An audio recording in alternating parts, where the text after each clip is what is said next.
ഇലക്ട്രോസ്റ്റാറ്റിക്സിൽ നിന്ന് PSC സാധാരണ ചോദിക്കുന്ന ചോദ്യങ്ങളെ അടിസ്ഥാനപ്പെടുത്തിക്കൊണ്ട് 3 വീഡിയോസ് നമ്മൾ അപ്ലോഡ് ചെയ്തിരുന്നു. ഈ 3 വീഡിയോകളുടെ ലിങ്കും താഴെ ഡിസ്ക്രിപ്ഷൻ ബോക്സിൽ കൊടുത്തിട്ടുണ്ട്.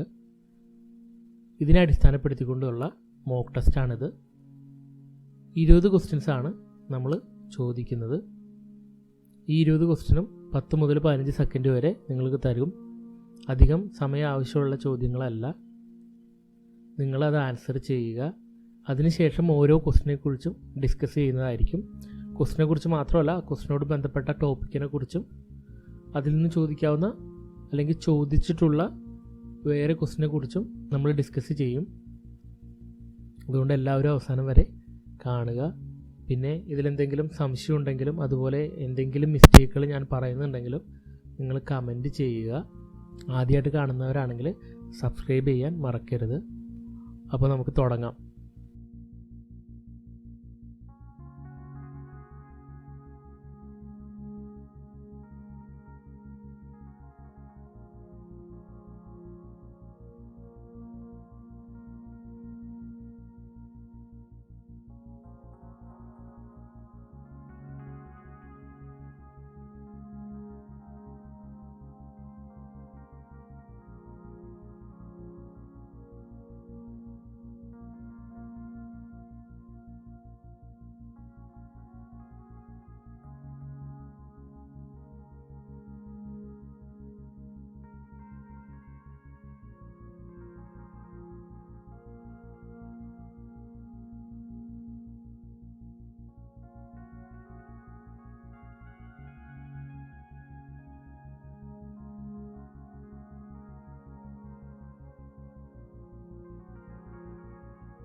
ഓക്കെ, ഇനി നമുക്ക് ആൻസേഴ്സ് ഡിസ്കസ് ചെയ്യാം. നിങ്ങൾക്ക് കിട്ടിയ മാർക്ക് നിങ്ങൾ തീർച്ചയായിട്ടും കമൻറ്റ് ബോക്സിൽ ഇടുക. ഞാൻ പറയുന്ന കാര്യങ്ങളോട് നിങ്ങൾക്ക് എന്തെങ്കിലും ഡിസഗ്രിമെൻ്റ് ഉണ്ടെങ്കിൽ നിങ്ങളത് കമൻറ്റ് ബോക്സിൽ പറയാം. എന്തെങ്കിലും തെറ്റുകളുണ്ടെങ്കിൽ ചൂണ്ടിക്കാണിക്കുക. എന്തെങ്കിലും സംശയം ഉണ്ടെങ്കിൽ ചോദിക്കാൻ മടിക്കരുത്. ആദ്യത്തെ ചോദ്യം, electric field inside a charged sphere മൂലമുള്ള ഇലക്ട്രിക് ഫീൽഡിനുള്ള ഇക്വേഷൻ എന്താണ്?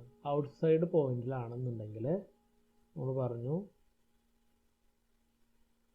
Q divided by 4 pi epsilon 0 epsilon r d square ആണ്. ഈ ഡി എന്ന് പറഞ്ഞിട്ടുണ്ടെങ്കിൽ ഈ സ്പിയറിൻ്റെ സെൻറ്ററിൽ നിന്ന് ഈ പോയിന്റിലോട്ടുള്ള ദൂരമാണ്. ഓക്കെ, പോയിന്റ് സെൻറ്ററിൽ നിന്നുള്ള ദൂരമാണ്, സർഫസിൽ നിന്നുള്ള ദൂരമല്ല. ഇതാണ് ഈ ഇക്വേഷനാണ് ഈ പോയിന്റിലെ ഇലക്ട്രിക് ഫീൽഡ് ഇൻറ്റൻസിറ്റി. ഓക്കെ, അപ്പോൾ ഇൻസൈഡ് ഒരു പോയിന്റിൽ എത്രയാണ് ഇലക്ട്രിക് ഫീൽഡ് ഇൻറ്റൻസിറ്റി? 0 ആണെന്ന് നമ്മൾ പാർട്ട് 3യിൽ പറഞ്ഞിരുന്നു. ഓക്കെ, അപ്പോൾ ഈ electric field inside a charged sphere എന്ന് പറഞ്ഞിട്ടുണ്ടെങ്കിൽ 0 ആണ്. പുറത്തെ ഒരു പോയിന്റിലാണെങ്കിൽ ഇതാണ് ഇക്വേഷൻ. കൂളംസ് ലോവും ഗോസ് ലോവും ഉപയോഗിച്ചിട്ടാണ് നമ്മളിത് ഡിറൈവ് ചെയ്തെടുക്കുന്നത്. ഓക്കെ, അപ്പോൾ 0 ആണ് answer. Capacitance is not affected by. Okay, കപ്പാസിറ്റൻസിൻ്റെ ഇക്വേഷൻ എന്താണ്? Capacitance is equal to equation നമുക്കുണ്ട് epsilon 0 epsilon r a by d. Okay, അപ്പോൾ ഏരിയ ഓഫ് പ്ലേറ്റ് എന്ന് ഓപ്ഷൻ ഉണ്ട്, അത് ഇവിടെ ഉണ്ട്. ഇതാണ് എ എന്ന് പറഞ്ഞിട്ടുണ്ടെങ്കിൽ ഏരിയ ഓഫ് പ്ലേറ്റ് ആണ്. അപ്പോൾ അത് എഫക്റ്റ് ചെയ്യുന്നതാണ് കപ്പാസിറ്റൻസിനെ. തിക്നെസ് ഓഫ് പ്ലേറ്റ് ഇവിടെ തന്നിട്ടില്ല. Okay, thickness of dielectric medium അതാണ് ഈ ഡി. ടൈപ്പ് ഓഫ് ഡൈഇലക്ട്രിക്, അതായത് ആ ഒരു ഡൈഇലക്ട്രിക്കിൻ്റെ റിലേറ്റീവ് പെർമിറ്റിവിറ്റി, അതാണ് ആപ്സിലോൺ r. ഓക്കെ, അപ്പോൾ ആൻസർ എന്താണ്? എഫക്റ്റ് ചെയ്യാത്തത്, കപ്പാസിറ്റർ എഫക്റ്റ് ചെയ്യാത്തത് തിക്നെസ് ഓഫ് പ്ലേറ്റ് ആണ്. Line of force due to charged particles are. ഇതിൻ്റെ ആൻസർ കർവ്ഡ് ആണ്, ബി കർവ്ഡ്. ലൈൻ ഓഫ് ഫോഴ്സസിൻ്റെ കുറച്ച് പ്രോപ്പർട്ടീസ് ഉണ്ട്. അതെന്താണ്? അത് പ്ലസ് ചാർജിൽ നിന്ന് എപ്പോഴും ആരംഭിക്കും, മൈനസ് ചാർജിൽ ചെന്ന് ടെർമിനേറ്റ് ചെയ്യും. അങ്ങനെയാണ് ഇത് എപ്പോഴും ഉണ്ടാവുക. ഇതൊരിക്കലും ഇൻ്റർസെക്റ്റ് ചെയ്യില്ല. രണ്ട് ലൈൻ ഓഫ് ഫോഴ്സസ് ഇൻ്റർസെക്റ്റ് ചെയ്യില്ല. അതുപോലെ ഇത് ഇക്വിപൊട്ടൻഷ്യൽ സർഫസിൽ നിന്ന് 90 ഡിഗ്രിയിലായിരിക്കും ഉണ്ടാവുക. ഇത് ആൾവേസ് കർവ്ഡ് ആയിരിക്കും. ഇതൊക്കെയാണ് പ്രോപ്പർട്ടീസ്. ഓക്കെ, അതിൽ അപ്പോൾ കർവ്ഡ് ആണ്. And electrolytic capacitor can be used for DC ആണ് ഇതിൻ്റെ ആൻസർ. ഓക്കെ, ഒരു ഇലക്ട്രോലൈറ്റിക് കപ്പാസിറ്ററിൻ്റെ മേക്കിംഗ് എങ്ങനെയാണ് വരുന്നതെന്ന് വെച്ചിട്ടുണ്ടെങ്കിൽ, ഒരു അലുമിനിയം ഫോയിൽ, 2 അലുമിനിയം ഫോയിലുണ്ട്. ഒരു അലുമിനിയം ഫോയിൽ അലുമിനിയം ഓക്സൈഡ് കൊണ്ട് കോട്ട് ചെയ്തിട്ടുണ്ടാവും. നടുക്ക് വന്നിട്ട് ഒരു ഇലക്ട്രോലൈറ്റിക് മെറ്റീരിയൽ ഉണ്ടാവും. ഇലക്ട്രോലൈറ്റിക് മെറ്റീരിയൽ നടുക്ക് ഉണ്ടാവും. ഓക്കെ, സോ ഇത് പോസിറ്റീവായിട്ടും വെറുതെ ഉള്ള അലുമിനിയം ഫോയിൽ നെഗറ്റീവായിട്ടും, വിത്തൗട്ട് കോട്ടിങ് ഉള്ളത് നെഗറ്റീവായിട്ടും കോട്ടിങ് ഉള്ളത് പോസിറ്റീവായിട്ടുമാണ് ഉണ്ടാവുക. ഇപ്പോൾ നമ്മൾ ഈ പോസിറ്റീവും നെഗറ്റീവും തിരിച്ച് കൊടുത്തു കഴിഞ്ഞാൽ എന്ത് പറ്റും? ഈ പോസിറ്റീവും നെഗറ്റീവും തിരിച്ച് കൊടുത്തു കഴിഞ്ഞാൽ ഈ ഇലക്ട്രോളിസിൻ്റെ ഡയറക്ഷൻ തിരിയും. സോ ഇവിടെ ഗ്യാസസ് ഫോം ചെയ്യും, ഹീറ്റാവും, പൊട്ടിത്തെറിക്കും. സോ ഒരിക്കലും നമുക്കിത് വോൾട്ടേജ് തിരിച്ചു കൊടുക്കാൻ പറ്റില്ല. അതുകൊണ്ട് എപ്പോഴും DC ആയിരിക്കും ഇലക്ട്രോലൈറ്റിക് കപ്പാസിറ്റർ. പക്ഷേ നമുക്ക് AC ഉപയോഗിക്കാൻ പറ്റുന്ന non polarised type electrolytic capacitor available ആണ്. അതൊക്കെയാണ് നമ്മൾ മോട്ടറിനല്ല, സ്റ്റാർട്ടിങ്ങിനല്ല ഉപയോഗിക്കുന്ന കപ്പാസിറ്റർ ഇലക്ട്രോലൈറ്റിക് കപ്പാസിറ്റർ ആണ്. അത് അവൈലബിൾ ആണ്, നോൺ പോളറൈസ്ഡ് ടൈപ്പ്. അതിലെങ്ങനെയാണ് ഉണ്ടാവുക എന്ന് വെച്ചാൽ, ഒരു കപ്പാസിറ്ററിനുള്ളിൽ തന്നെ 2 കപ്പാസിറ്റർ ഉണ്ടാവും. ഒരു കപ്പാസിറ്ററിനുള്ളിൽ ഈക്വൽ വാല്യൂ ഉള്ള 2 കപ്പാസിറ്റർ ഉണ്ടാവും. അത് സീരീസ് ആയിട്ട് കണക്ട് ചെയ്തിട്ടുണ്ടാവും. അങ്ങനെയാണ് നമുക്ക് AC ഉപയോഗിക്കാൻ പറ്റുന്ന ഇലക്ട്രോലൈറ്റിക് കപ്പാസിറ്റർ നിർമ്മിക്കുന്നത്.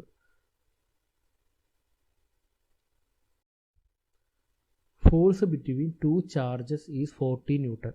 Distance between charges is doubled then new force will be. Okay, ഇത് നമ്മൾ കൂളംസ് ലോ ആണ് ഉപയോഗിക്കേണ്ടത്. 2 ചാർജ് ഉണ്ട്. 2 ചാർജ് തമ്മിലുള്ള ഫോഴ്സ് എത്രയാണ്? 40 ന്യൂട്ടൺ തന്നിട്ടുണ്ട്. അതിൻ്റെ ഡിസ്റ്റൻസ് നമ്മൾ ഡബിൾ ചെയ്യുകയാണ്. ഇപ്പോൾ ഒരു ചാർജ് ഇവിടെ നിന്ന് എടുത്തിട്ട് ഇവിടേക്ക് വെച്ചു. അപ്പോൾ ഡിസ്റ്റൻസ് എന്ത് പറ്റി? 2D ആയി. അപ്പോൾ കൂളംസ് ലോ എന്താണ്? കൂളംസ് ലോ അനുസരിച്ച് Q1 Q2 divided by 4 pi epsilon എന്ന് പറഞ്ഞാൽ എപ്സിലോൺ 0 ഇൻറ്റു എപ്സിലോൺ r ആണ്, ഡി സ്ക്വയർ ആണ്. അപ്പോൾ ഡി നമ്മൾ കൂട്ടിക്കഴിഞ്ഞ് കഴിഞ്ഞാൽ 2d സ്ക്വയർ ആയി. അപ്പോൾ 2 സ്ക്വയർ എത്ര വരും? അപ്പോൾ ഇൻറ്റു 4 വരും അല്ലേ. 2 സ്ക്വയർ എന്ന് പറഞ്ഞാൽ 4 വരും. അപ്പോൾ 4 ടൈംസ് ഇത് കുറയും. അപ്പോൾ 40/4 ആണ് വരേണ്ടത്. കാരണം ഡിസ്റ്റൻസ് കൂടുന്തോറും ഇത് ഇൻവേഴ്സ്ലി പ്രൊപ്പോർഷണൽ ആണ്, ഫോഴ്സ് കുറഞ്ഞുകൊണ്ടിരിക്കും. അപ്പോൾ 40/4 10 ആണ് വരിക. 40/4 എന്താണ്? 10 ആണ് വരിക. 10 ന്യൂട്ടൺ ആണ് ഇതിൻ്റെ ആൻസർ.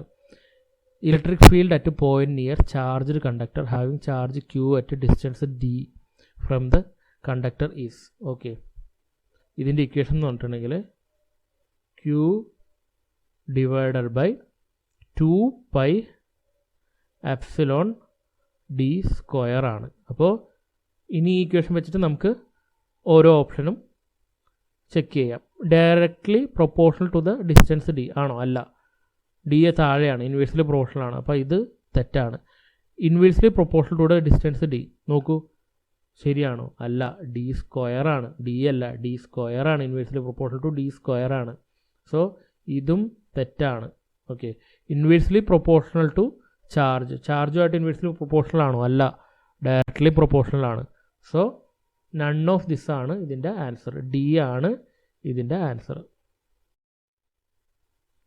യൂണിറ്റ് ഓഫ് കപ്പാസിറ്റൻസ്, നമ്മൾ first option farad per metre ആണ്. ഫാരഡ് പെർ മീറ്റർ കപ്പാസിറ്റൻസിൻ്റെ യൂണിറ്റ് ആണോ? അല്ല, ഫാരഡ് ആണ് കപ്പാസിറ്ററിൻ്റെ യൂണിറ്റ്.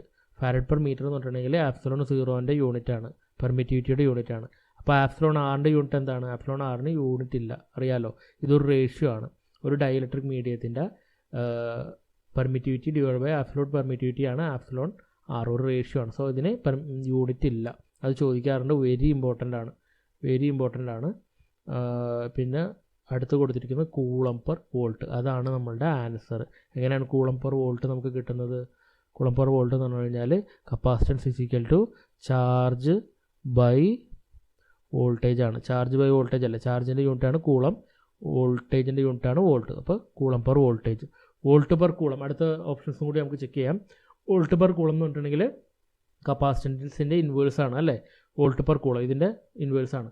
കപ്പാസിറ്റൻ്റെ ഇൻവേഴ്സിന് പറയുന്നത് ഇലാസ്റ്റൻസ് എന്നാണ് കപ്പാസിറ്റൻ്റെ ഇൻവേഴ്സിന് പറയുന്നത്. അത് വേണമെങ്കിൽ ചോദിക്കാൻ നോട്ട് ചെയ്തോളൂ. പിന്നെ ജൂൾ പെർ കൂളം എന്ന് പറഞ്ഞിട്ടുണ്ടെങ്കിൽ വോൾട്ടാണ്. ഓക്കെ, ജൂൾ പെർ കൂളം എന്ന് പറഞ്ഞിട്ടുണ്ടെങ്കിൽ വോൾട്ടിന് ഈക്വൽ ആണ്. ഇതെല്ലാം നമ്മൾ ക്ലാസ്സുകളിൽ ഡിസ്കസ് ചെയ്തിട്ടുണ്ട്. ഈ ജൂൾ പെർ കൂളം എന്ന് കിട്ടുന്നത് എന്താണെന്ന് വെച്ചിട്ടുണ്ടെങ്കിൽ നമ്മൾ പൊട്ടൻഷ്യലിൻ്റെ യൂണിറ്റ് എന്ന് പറഞ്ഞിട്ടുണ്ടെങ്കിൽ വർക്ക് ഡൺ പെർ കൂളമാണ്. ഒരു യൂണിറ്റ് പോസിറ്റീവ് ചാർജ് 1 വോൾട്ട് എന്ന് പറഞ്ഞിട്ടുണ്ടെങ്കിൽ യൂണിറ്റ് പോസിറ്റീവ് ചാർജ് എന്ന് പറഞ്ഞാൽ 1 കൂളം ഒരു ഇലക്ട്രിക് ഫീൽഡിലെ ഒരു പോയിൻ്റ്. ഇത് ഇലക്ട്രിക് ഫീൽഡിൻ്റെ പോയിൻ്റ് ആണെന്ന് വിചാരിക്കും. ഇവിടെ ഒരു ചാർജ് Q ഉണ്ട്. ഇത് ഇലക്ട്രിക് ഫീൽഡിൻ്റെ ഒരു പോയിൻ്റാണ്, എ എന്ന് പറയുന്ന ഒരു പോയിൻ്റാണ്. ഈ എ എന്ന പോയിന്റിലോട്ട് ഇൻഫിനിറ്റിയിൽ നിന്ന് 1 കൂളം ഓഫ് ചാർജ് കൊണ്ടുവരാൻ 1 ജൂൾ ഉപയോഗിച്ചിട്ടുണ്ടെങ്കിൽ 1 വോൾട്ട് ഇലക്ട്രിക്കൽ പൊട്ടൻഷ്യൽ ആണ് എന്ന് നമുക്ക് പറയാം.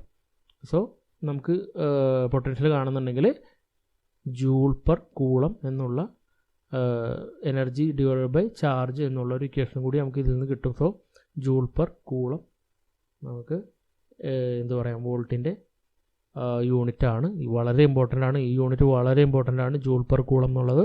ഈ യൂണിറ്റ് വളരെ ഇമ്പോർട്ടൻ്റ് ആണ്. ഇതിലേതെങ്കിലും എന്തായാലും ചോദിച്ചിരിക്കും. Unit of electric field intensity, ഇതും വളരെ ഇമ്പോർട്ടൻ്റ് ആണ്. 2 യൂണിറ്റ് ഉണ്ട്, volt per metre, newton per coulomb. Volt per metre എങ്ങനെയാണ് കിട്ടുന്നത്?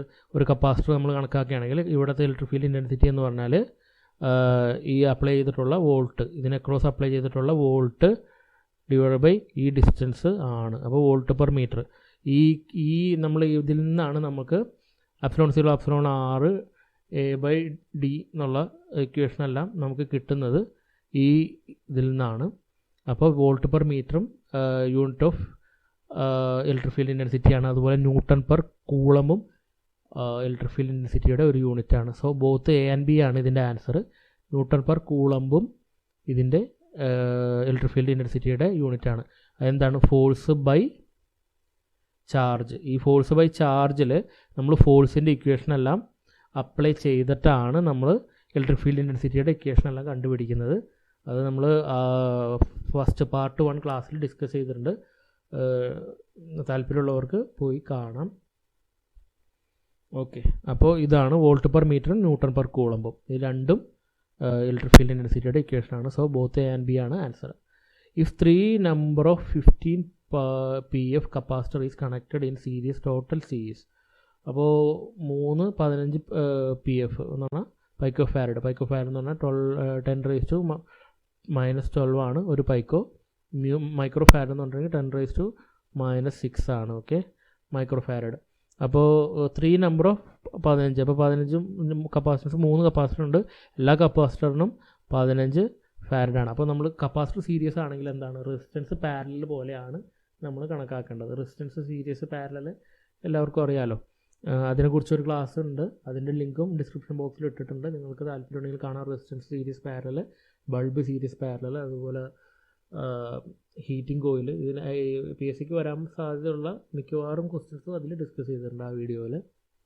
ഓക്കെ, അപ്പോൾ പാരലൽ പോലെയാണ്. അപ്പോൾ C എന്ന് പറഞ്ഞിട്ടുണ്ടെങ്കിൽ, ടോട്ടൽ C എന്ന് പറഞ്ഞിട്ടുണ്ടെങ്കിൽ 1/C, ഇത് ആണ് ടോട്ടൽ കപ്പാസിറ്റൻസ് എന്നുണ്ടെങ്കിൽ 1/C1 + 1/C2 + 1/C3 അങ്ങനെയാണ് വരുന്നത്. അപ്പോൾ നിങ്ങൾ കാൽക്കുലേറ്റ് ചെയ്യുമ്പോൾ ഇതും 15 എല്ലാം സെയിം വാല്യൂ ആയതുകൊണ്ട്, C1 C2 C3 same value ആയതുകൊണ്ട് നമുക്ക് 15/3 കപ്പാസിറ്റർ അല്ലേ ഉള്ളൂ എന്ന് കണ്ടാൽ മതി. അപ്പോൾ നമുക്ക് 5 PF എന്ന് കിട്ടും. ഓക്കെ, 5 PF എന്ന് കിട്ടും. ആൻസർ 5 PF ആണ്. Total electric flux through a closed surface is given by. അത് ഏത് ലോ വഴിയാണ് total electric flux through a closed surface? ഇത് ഗോസ് ലോ വഴിയാണ് നമുക്ക് കണ്ടുപിടിക്കുക. ഗോസ് ലോ എന്താണ് പറയുന്നത്? Total electric flux through a closed surface എന്ന് പറഞ്ഞിട്ടുണ്ടെങ്കിൽ ആ സർഫസിൻ്റെ ഉള്ളിൽ, ആ ക്ലോസ്ഡ് സർഫസിൻ്റെ ഉള്ളിൽ എൻക്ലോസ്ഡ് ആയിട്ടുള്ള Q, total charge Q divided by ε0 എന്നാണ് total electric flux through closed surface. So ഇതിൻ്റെ ആൻസർ ഗോസ് ലോ ആണ്. ഫാരഡേസ് ലോ നിങ്ങൾക്ക് പരിചയം ഉണ്ടാകും, മാഗ്നറ്റിസമായിട്ട് ബന്ധപ്പെട്ടിട്ടുള്ളതാണ് ഫാരഡേസ് ലോ. കൂളംബ്സ് ലോ നമ്മൾ ആൾറെഡി ഡിസ്കസ് ചെയ്തു. Force between 2 charges Q1 Q2 divide by 4πε0 ε/r². Maxwell ലോവും മാഗ്നറ്റിസമായിട്ട് ബന്ധപ്പെട്ടിട്ടുള്ള ഒരു നിയമമാണ്. Sparking between 2 electrical contacts can be reduced by inserting. ഇതിൻ്റെ ആൻസർ കപ്പാസിറ്റർ ഇൻ പാരലൽ ആണ്. കോണ്ടാക്റ്റിൻ്റെ ഇടയിലുള്ള സ്പാർക്കിംഗ് കുറയ്ക്കാൻ കപ്പാസിറ്റർ നമ്മൾ പാരലായിട്ട് ഘടിപ്പിക്കും. അതുകൊണ്ടുള്ള ഗുണം എന്താണെന്ന് വെച്ചിട്ടുണ്ടെങ്കിൽ, കപ്പാസിറ്റർ പെട്ടെന്ന് നമ്മൾ സ്വിച്ച് ഓൺ ചെയ്യുന്ന സമയത്താണ് മാക്സിമം സ്പാർക്കിംഗ് വരുന്നത്. ഓൺ ആവുന്ന സമയത്ത് പെട്ടെന്ന് കറണ്ട് വരും. ആ കോണ്ടാക്റ്റിൽ പെട്ടെന്ന് ചെന്ന് തട്ടുമ്പോൾ ഭയങ്കരമായിട്ട് കറണ്ട് വരും. പക്ഷേ ആ സമയത്ത് കപ്പാസിറ്റർ നമ്മൾ പാരലായിട്ട് കൊടുത്തിട്ടുണ്ടെങ്കിൽ ഈ ഇൻറഷ് കറണ്ട്, പെട്ടെന്നുള്ള ഒരു ഇൻറഷ് കറണ്ട് കപ്പാസിറ്ററിലോട്ട് പോയിക്കോളും. കാരണം കപ്പാസിറ്റർ ചാർജ് ചെയ്യുന്ന സമയത്ത് കപ്പാസിറ്ററിൻ്റെ മാക്സിമം ആയിരിക്കും. സോ ആ ഇൻറഷ് കറണ്ട് കപ്പാസിറ്ററിൽ പോകുന്നതുകൊണ്ട് ഈ കോണ്ടാക്റ്റിൽ കറണ്ട് കുറയും. അതുകൊണ്ട് തന്നെ സ്പാർക്കിംഗ് കുറയും. പിന്നെ പവർ ഡിസിപ്പേഷൻ ഇൻ പ്യുവർ അല്ലെങ്കിൽ ഐഡിയൽ കപ്പാസിറ്റർ ഈസ്, ഇതിൻ്റെ ആൻസർ എന്ന് പറഞ്ഞാൽ 0 ആണ്. ഒരു ഐഡിയൽ കപ്പാസിറ്റർ എന്ന് പറഞ്ഞിട്ടുണ്ടെങ്കിൽ ചാർജ് ചെയ്യുന്ന എല്ലാ ചാർജും ഡിസ്ചാർജ് ചെയ്ത് വിടും. കപ്പാസിറ്റർ ഹീറ്റ് ആവാറുണ്ട്, പക്ഷേ ഈ ഹീറ്റ് ആവുന്നത് ലീക്കേജ് കറണ്ട് കൊണ്ടാണ്. ഈ ഡൈഇലക്ട്രിക് മീഡിയത്തിൽ കൂടി കുറച്ച് കറണ്ട് ഇത് കടത്തി വിടും. ഓക്കെ, ശരിക്കും R∞ ആണ്, പക്ഷേ എന്നാലും അങ്ങനെ ഒരിക്കലും നമുക്കൊരു ഇത് കിട്ടില്ല. ഡൈഇലക്ട്രിക് മീഡിയത്തിലൂടെ എങ്ങനെ പോയി കഴിഞ്ഞ് കഴിഞ്ഞാലും കുറച്ച് കറണ്ട് പാസ് ചെയ്യും. അപ്പോൾ അതുകൊണ്ടാണ് ആ ഒരു പവർ, അപ്പോൾ നമുക്ക് അവിടെ ഒരു ഓമിക് ലോസ് ഉണ്ടാവും. ആ ഓമിക് ലോസ് കൊണ്ടാണ് ഈ കപ്പാസിറ്റർ ഹീറ്റ് ആവുന്നത്. അപ്പോൾ ഐഡിയൽ കപ്പാസിറ്റർ അല്ലെങ്കിൽ പ്യുവർ കപ്പാസിറ്റർ എന്നുള്ളത് ഇല്ല. എന്തായാലും ഒരു പവർ അതിൽ ലോസ് ആവും, വളരെ ചെറുതാണെങ്കിൽ പോലും. എന്നാലും ഐഡിയലായിട്ട് പറയുമ്പോൾ നമുക്ക് 0 എന്ന് പറയാം. ഓക്കെ, കാരണം ബാക്കി ചാർജ് ചെയ്യുന്നതല്ല ഇത് ഡിസ്ചാർജ് ചെയ്ത് വിടുന്നത്. അതിൽ ഉണ്ടാവുന്ന ഡിസിപ്പേഷൻ 0 ആണ് ശരിക്ക് theoretically. 2 volt applied across 1 farad capacitor, energy stored. ഈ കപ്പാസിറ്ററിലെ എനർജി എന്താണ് എന്നാണ് ഇവിടെ ചോദിക്കുന്നത്. ആക്ച്വലി ക്വസ്റ്റ്യൻ പൂർണ്ണമല്ല. Energy stored in the capacitor. Energy stored in കപ്പാസിറ്ററിന് CV²/2 എന്നാണ് അതിൻ്റെ ഇക്വേഷൻ. ഓക്കെ, അപ്പോൾ ഇതിൽ C നമുക്ക് തന്നിട്ടുണ്ട് എത്രയാണ്? 1 ഫാരഡ് 1. V² 2 ആണ് V. അപ്പോൾ V² എന്ന് പറഞ്ഞിട്ടുണ്ടെങ്കിൽ ഇൻറ്റു 4. അപ്പോൾ 4 ഡിവൈഡ് ബൈ 2. അപ്പോൾ ആൻസർ 2. അപ്പോൾ A ആണ് ശരിയായിട്ടുള്ള ആൻസർ. ഓക്കെ, അതുപോലെ തന്നെ ടൈം കോൺസ്റ്റൻറ്റ് എന്ന് ചോദിച്ചിട്ടുണ്ടെങ്കിൽ RC ആണ്. R എന്നുണ്ടെങ്കിൽ ഒരു റെസിസ്റ്റൻസ് ആണ്, C എന്നുണ്ടെങ്കിൽ കപ്പാസിറ്റൻസ് ആണ്. Capacitor prefer high frequency circuit. High frequency സർക്യൂട്ടിൽ പ്രിഫർ ചെയ്യുന്ന കപ്പാസിറ്റർ ഏതാണെന്ന് ചോദിച്ചിട്ടുണ്ടെങ്കിൽ മൈക്ക കപ്പാസിറ്ററാണ്. മൈക്ക കപ്പാസിറ്റർ ഹൈ പ്രിസിഷനാണ്, ഡയലക്ട്രിക് ലോസ് വളരെ കുറവാണ്. ഡയലക്ട്രിക് ലോസ് ഏറ്റവും കുറവുള്ളത് ഏതാണെന്ന് വെച്ച് കഴിഞ്ഞാൽ മൈക്ക കപ്പാസിറ്ററാണ്. അതേപോലെ തന്നെ എക്സ്പെൻസീവ് ആണ്. സിൽവർ മൈക്ക കപ്പാസിറ്റർ അല്ലാണ്ട് അത് ഭയങ്കര എക്സ്പെൻസീവ് ആണ്. പ്രിസിഷൻ യൂസിനെല്ലാം ഉപയോഗിക്കുന്ന കപ്പാസിറ്ററാണ് silver mica capacitor. Okay, high ഫ്രീക്വൻസിക്ക് യൂസ് ചെയ്യുന്നത് mica. Which capacitor will be physically smaller for same capacitance? Ceramic capacitance ആണ്. കാരണം സെറാമിക് കപ്പാസിറ്റൻസ് ചെറിയ കപ്പാസിറ്ററിന് തന്നെ വലിയ വാല്യൂ കൊടുക്കാനായിട്ടുള്ള കഴിവ് സെറാമിക് കപ്പാസിറ്ററുണ്ട്. സെറാമിക്കിൽ ഉപയോഗിക്കുന്നത് വളരെ ഹൈ റിലേറ്റീവ് പെർമിറ്റിവിറ്റി ഉള്ള മെറ്റീരിയലുകളാണ്. ε വളരെ ഹൈ ആയിട്ടുള്ള മെറ്റീരിയൽസ് ആണ് സെറാമിക് കപ്പാസിറ്ററിൽ ഉപയോഗിക്കുന്നത്. അതുകൊണ്ട് സെറാമിക് കപ്പാസിറ്റർ ചെറിയ സൈസിൽ തന്നെ വലിയ കപ്പാസിറ്റൻസ് ഉണ്ടാക്കുവാൻ സെറാമിക് കപ്പാസിറ്ററിന് സാധിക്കും. അടുത്ത question, electric field intensity at a point in electric field equal to. Electric field intensity എന്ന് പറഞ്ഞാൽ എന്താണ്? ഫോഴ്സ് ബൈ ചാർജ് ആണ് ഇലക്ട്രിക് ഫീൽഡ് ഇൻറ്റൻസിറ്റി അല്ലേ? ഇലക്ട്രിക് ഫ്ലക്സ് ഡെൻസിറ്റിയോ? Flux by area. സോ അതല്ല answer. Magnetic flux at that point, അതും അല്ല answer. കാരണം എന്താ? മാഗ്നറ്റിക് ഫ്ലക്സും ഇലക്ട്രിക് ഫ്ലക്സും അതൊക്കെ തമ്മിൽ വളരെ ഡിഫറൻസ് ഉണ്ട്. അത് വേറൊരു കാര്യം തന്നെയാണ്. Potential gradient at that point, അതാണ് ആൻസർ. ഓക്കെ, ഇതാണ് പൊട്ടൻഷ്യൽ ഗ്രേഡിയൻ്റ്. ഒരു ഇലക്ട്രിക് ഫീൽഡിൽ 2 പോയിൻ്റ് ഉണ്ട്. ഓരോടത്ത് പൊട്ടൻഷ്യൽ V1 ഇത് V2 ആണ് എന്നുണ്ടെങ്കിൽ ഇത് തമ്മിലുള്ള ഡിസ്റ്റൻസ് R ആണെങ്കിൽ V1/V2/R ആണ് പൊട്ടൻഷ്യൽ ഗ്രേഡിയൻ്റ്. അതായത് rate of change of potential divided by change in distance. അതായത് dV/dR ആണ് പൊട്ടൻഷ്യൽ ഗ്രേഡിയൻ്റ്. നമ്മളൊരു ഇലക്ട്രിക് ഫീൽഡിലെ പൊട്ടൻഷ്യൽ ഗ്രേഡിയൻ്റ് എന്ന് പറഞ്ഞിട്ടുണ്ടെങ്കിൽ, ഇലക്ട്രിക് ഫീൽഡിലെ പൊട്ടൻഷ്യൽ ഗ്രേഡിയൻ്റ് എന്ന് പറഞ്ഞിട്ടുണ്ടെങ്കിൽ ആ പോയിൻ്റ്, ഒരു പോയിന്റിലെ പൊട്ടൻഷ്യൽ ഗ്രേഡിയൻ്റ് എന്ന് പറഞ്ഞാൽ ആ പോയിന്റിലെ ഇലക്ട്രിക് ഫീൽഡ് ഇൻറ്റൻസിറ്റിയുടെ നെഗറ്റീവ് വാല്യൂ ആണ്. അതായത് രണ്ടും മാഗ്നിറ്റ്യൂഡ് സെയിം ആണ്, പക്ഷേ ഡയറക്ഷൻ ഓപ്പോസിറ്റ് ആണ്. സോ പൊട്ടൻഷ്യൽ ഗ്രേഡിയൻ്റ് എന്ന് പറയുമ്പോൾ ഇലക്ട്രിക് ഫീൽഡ് ഇൻറ്റൻസിറ്റി തന്നെയാണ് potential gradient at that point, magnitude വെച്ച് നോക്കുമ്പോൾ. ഓക്കെ, അപ്പോൾ സി ആണ് അതിൻ്റെ answer. Dielectric strength depend on thickness, moisture, temperature, all of the above. Dielectric strength തിക്നെസ്സിനെയും മോയ്സ്ചറിനെയും ടെമ്പറേച്ചറിനെയും ഡിപ്പെൻഡ് ചെയ്യുന്നുണ്ട്. അപ്പോൾ answer all of the above ആണ്. ഓക്കെ, തിക്നെസ് കൂടും തോറും ഡൈഇലക്ട്രിക് സ്ട്രെങ്ത് കുറയാണ് ചെയ്യുന്നത്. തിക്നെസ് കൂടും തോറും ഡൈഇലക്ട്രിക് സ്ട്രെങ്ത് കുറയാണ് ചെയ്യുന്നത്. എന്താണ് ഡൈഇലക്ട്രിക് സ്ട്രെങ്ത്? ഡൈഇലക്ട്രിക് സ്ട്രെങ്ത് എന്ന് പറഞ്ഞാൽ ഒരു ഇൻസുലേറ്റർ യൂണിറ്റ് തിക്നെസ് ഉള്ള, യൂണിറ്റ്, അത് വളരെ ഇമ്പോർട്ടൻ്റ് ആണ്, യൂണിറ്റ് തിക്നെസ് ഉള്ള ഒരു ഇൻസുലേറ്റർ, ആ ഇൻസുലേറ്ററിൽ അപ്ലൈ ചെയ്യാവുന്ന maximum voltage without breaking that insulator, ആ ഇൻസുലേറ്റർ ബ്രേക്ക് ചെയ്യാതെ ഡാമേജ് ചെയ്യാതെ അപ്ലൈ ചെയ്യാൻ പറ്റുന്ന മാക്സിമം വോൾട്ടേജ് ആണ് അതിൻ്റെ ഡൈഇലക്ട്രിക് സ്ട്രെങ്ത്. ആ യൂണിറ്റ് എന്നുള്ളത്, യൂണിറ്റ് തിക്നെസ് എന്നുള്ളത് ഇമ്പോർട്ടൻ്റ് ആണ്. ഇതിൻ്റെ യൂണിറ്റ് എന്ന് പറയുമ്പോൾ, ഡൈഇലക്ട്രിക് സ്ട്രെങ്ത്തിൻ്റെ യൂണിറ്റ് എന്ന് പറയുമ്പോൾ സാധാരണ യൂസ് ചെയ്യുന്നത് കിലോ വോൾട്ട് പെർ സെൻറ്റിമീറ്റർ അല്ലെങ്കിൽ കിലോ വോൾട്ട് പെർ mm എന്നും ചില ടെസ്റ്റുകളിൽ കാണുന്നുണ്ട്, അല്ലെങ്കിൽ മെഗാ വോൾട്ട് പെർ മീറ്റർ എന്നും കാണുന്നുണ്ട്. ഓക്കെ, നമ്മളുടെ എയറിൻ്റെ dielectric strength 30 kilo volt per centimetre ആണ്. 30 കിലോ വോൾട്ട് പെർ സെൻറ്റിമീറ്റർ ആണ് എയറിൻ്റെ ഡൈഇലക്ട്രിക് സ്ട്രെങ്ത്.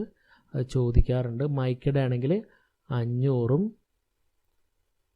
ഗ്ലാസിൻ്റെത് 1000-ഉം ആണ്. Okay, dielectric strength.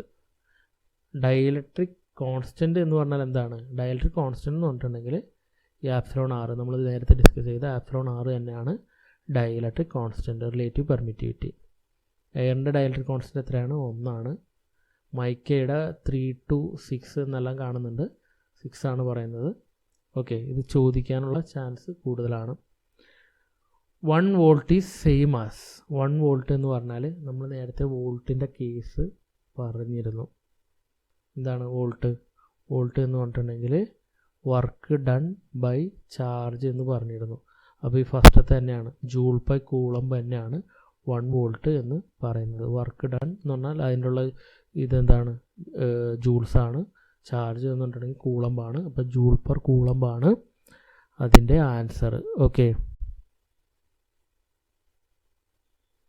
Dash use to measure capacitance.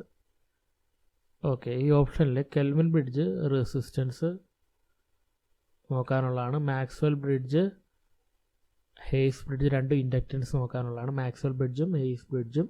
Schering bridge capacitance അളക്കാനുള്ളതാണ്. അപ്പോൾ ആൻസർ ഏതാണ്? ഷെറിംഗ് ബ്രിഡ്ജ്, ഡി ആണ് answer. Okay. When capacitor charges voltage across capacitor. നമ്മൾ പറഞ്ഞു capacitor charge ചെയ്യുമ്പോൾ എന്താ സംഭവിക്കുന്നതെന്ന്. കപ്പാസിറ്റർ ചാർജ് ചെയ്യുമ്പോൾ ഫസ്റ്റ് വോൾട്ടേജ് 0യിൽ നിന്ന് മുകളിലോട്ട് പോയി ബാറ്ററിയുടെ സെയിം വോൾട്ടേജ് എത്തി, പിന്നെ കോൺസ്റ്റൻ്റ് ആയിട്ട് നിലനിൽക്കുന്നു. കറണ്ട് ആണെങ്കിൽ ആദ്യം മാക്സിമം ആയിരിക്കും, പിന്നെ കുറഞ്ഞ് 0യിലോട്ട് എത്തുന്നു.